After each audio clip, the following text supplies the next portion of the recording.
இந்த வீடியோல வந்து நாங்க என்ன பார்க்க போறோம்னு சொல்லி சொன்னா, குடும்ப உறுப்பினர்களை வந்து என்னன்னு பிரெஞ்சுல சொல்றேன்னு சொல்லி பார்க்க போறோம். அதாவது குடும்பத்துல இருக்கிற அங்கத்தவர்கள் அம்மா, அப்பா, அண்ணா, தம்பி, தங்கச்சிகளை என்னன்னு பிரெஞ்சுல சொல்றேன்னு பார்க்க போறோம். Les membres de la famille. Les membres de la famille ன்னு சொன்னா குடும்பத்துல இருக்கிற குடும்ப உறுப்பினர்கள். வீடியோக்குள்ள போறதுக்கு முதல் நான் உங்களை ஒரு கேள்வி ஒன்று கேட்கிறேன். அதுக்கு பதில் தெரிஞ்சிருந்தா நீங்க இப்பவே கமெண்ட்ல விட எழுதுங்க.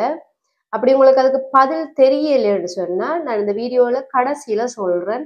அதை பார்த்துட்டு நீங்க அதுக்கு பதில எழுதுங்க. அதுக்கு நீங்க என்ன செய்யணும், வீடியோவை ஸ்கிப் பண்ணாம கடைசி வரைக்கும் பார்க்கணும். அந்த கேள்வி என்னன்னு சொன்னா, இப்ப அண்ணா, அக்கா, தம்பி, தங்கச்சி எல்லாரும் சொல்லுவோம்.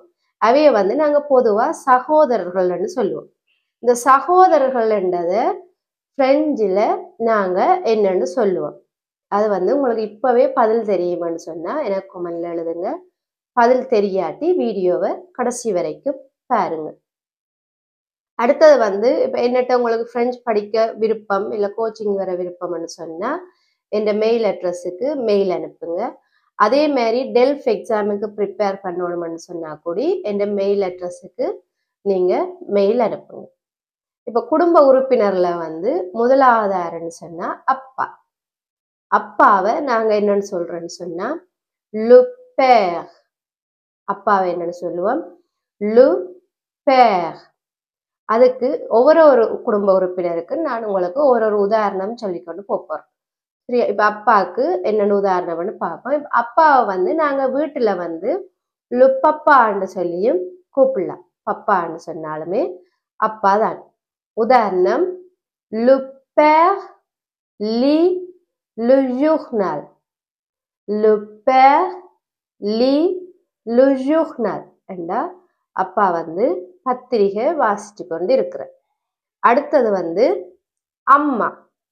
அம்மாவை என்னன்னு சொல்றேன்னு சொன்னா la mère. la mère என்றா அம்மா. அவ வந்து நாங்க வீட்டுல மம்மோண்டும் சொல்லலாம். மம்மோன்னு சொல்லி கூப்பிடலாம். La mère prépare le dîner. La mère prépare le dîner என்றா அம்மா வந்து இரவு சாப்பாட்டை தயார் செய்து கொண்டு இருக்கிறார். இவ ரெண்டு பேரையும் சேர்த்து, அம்மாவையும் அப்பாவையும் சேர்த்து நாங்க பெற்றோர்னு சொல்லுவோம். இந்த பெற்றோரை என்னன்னு பிரெஞ்சுல சொல்றோம்னு சொன்னா les parents. les parents சொல்லுவோம். les parents regardent la télévision. les parents regardent la télévision என்றா பெற்றோர் வந்து டிவி பார்த்து கொண்டு இருக்கணும்.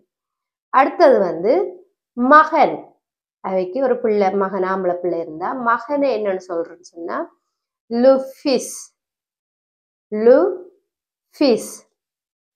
le fils joue au ballon. le fils joue au ballon என்றா மகன் வந்து பந்து விளையாடி கொண்டிருக்கிறார். இதே மகள் என்று சொன்னா, பொம்பளை பிள்ளைன்னு சொன்னா la fille. la fille. la fille என்று சொன்னா பொம்பளை பிள்ளை. la fille dessine un chat. la fille dessine un chat என்றா மகள் வந்து ஒரு பூனையோட படம் கீறிக்கொண்டு இருக்கிறார். இதுலயே வந்து இப்ப மூத்த பிள்ளை, இளைய பிள்ளைன்னு சொல்லுவோம் தானே, ரெண்டாவது பிள்ளை, கடைசி பிள்ளைன்னு சொல்லுவோம் தானே. அதுல வந்து மூத்த பிள்ளைய சொல்றது லேனே. லேனேன்னு சொன்னா மூத்த பிள்ளை. இதே இப்ப கடைசி பிள்ளை, ரெண்டாவது பிள்ளைன்னு சொன்னா லுக்கதேன்னு சொல்லுவோம். லுக்கதேன்னு சொல்லுவோம். அடுத்தது வந்து இந்த பிள்ளை, ஆண் பிள்ளையா இருந்தாலும் சரி இல்ல பெண் பிள்ளையா இருந்தாலும் சரி, பிள்ளைய வந்து சேர்த்து நாங்க பொதுவா பிள்ளைகள் இல்ல குழந்தைகள்னு சொல்லுவோம். அதுக்கு என்னன்னு சொல்றோம்னு சொன்னா les enfants. les enfants சொன்னா பிள்ளைகள் அல்லது குழந்தைகள். les enfants font leur devoir. les enfants font leur devoir என்றா பிள்ளைகள் வந்து அவையோட வீட்டு பாடங்களை செய்து கொண்டு இருக்கிறது. அடுத்தது வந்து தாத்தா பாட்டிய என்னன்னு பிரெஞ்சில் சொல்றோம்னு சொல்லி பார்ப்போம். அது வந்து இப்ப அம்மாட அப்பா அம்மா அல்லது அப்பாட அப்பா அம்மாவும் இருக்கலாம். இப்ப வந்து முதலாவது வந்து அம்மாட அப்பா தாத்தா அல்லது அப்பாட அப்பா அப்பப்பா. அவர் என்னன்னு சொல்றோன்னு சொன்னா le grand-père, le grand-père. உதாரணம், le grand-père raconte une histoire. Le grand-père raconte une histoire. என்றா தாத்தா வந்து ஒரு கதை சொல்லி கொண்டு இருக்கிறார். அடுத்தது வந்து அம்மம்மா, அம்மாட அம்மா அல்லது அப்பாட அம்மா அப்பம்மா. அவ வந்து என்னன்னு சொல்றேன்னு சொன்னா la grand-mère, la grand-mère என்றா அம்மம்மா. La grand-mère tricote un pull. La grand-mère tricote un pull என்றா grand-mère வந்து ஒரு புள்ளவரை வந்து கையால செய்து கொண்டிருக்கிறார். கையால நெய்கிறதான் சொல்றது tricoter என்றா கையாலே செய்கிறது. அடுத்தது வந்து இந்த தாத்தா பாட்டி அம்மம்மாக்களை வந்து பொதுவா நாங்க பேரன் பேத்தின்னு சொல்லுவோம். அவைய வந்து அப்படி என்னன்னு சொல்றோம்னு சொன்னா les grands-parents, les grands-parents. உதாரணம், les grands-parents visitent le musée. Les grands-parents visitent le musée. என்றா தாத்தா பாட்டி வந்து மியூசிக்கு போயிருக்கிறோம். அடுத்தது வந்து le mari, le mari என்று சொன்னா கணவன். Le mari répare la voiture. Le mari répare la voiture என்றா கணவர் வந்து காரோட திருத்த வேலைகளை பார்த்து கொண்டு இருக்கிறார். அடுத்தது வந்து la femme, la femme என்று சொன்னா மனைவி. La femme arrose les plantes. La femme arrose les plantes என்றா மனைவி வந்து பூக்கண்டுகளுக்கு தண்ணி ஊற்றி கொண்டு இருக்கிறார். அஹோஸ்ன்னு சொன்னா பூக்கண்டுகளுக்கு தண்ணி ஊத்துற, தாவரங்களுக்கு தண்ணி ஊத்துறது. இவ ரெண்டு பேரையும் சேர்த்து, கணவனையும் மனைவியையும் சேர்த்து நாங்க தம்பதிகள்னு சொல்லுவோம். அது என்னன்னு சொல்றோம்னு சொன்னா les époux, les époux என்றா தம்பதிகள். Les époux dînent ensemble.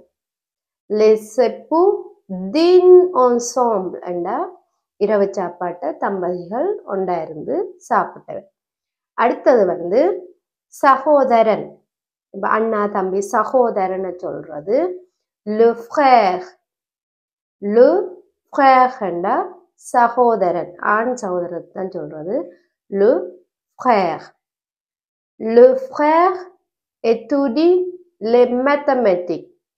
Le frère étudie les mathématiques என்றா சகோதரன் வந்து கணித பாடத்தை படிச்சு கொண்டிருக்கிறார். அடுத்தது வந்து சகோதரி, பெண் பிள்ளை பெண் சகோதரன் சொன்னா சகோதரின்னு சொல்லும். அவ என்னன்னு சொல்றன்னு சொன்னா la sœur, la sœur என்றா சகோதரி. La sœur écoute de la musique. La sœur écoute de la musique ன்னு சொன்னா சகோதரி வந்து பாட்டு கேட்டு மியூசிக் வந்து கேட்டுக்கொண்டு இருக்கிறார்.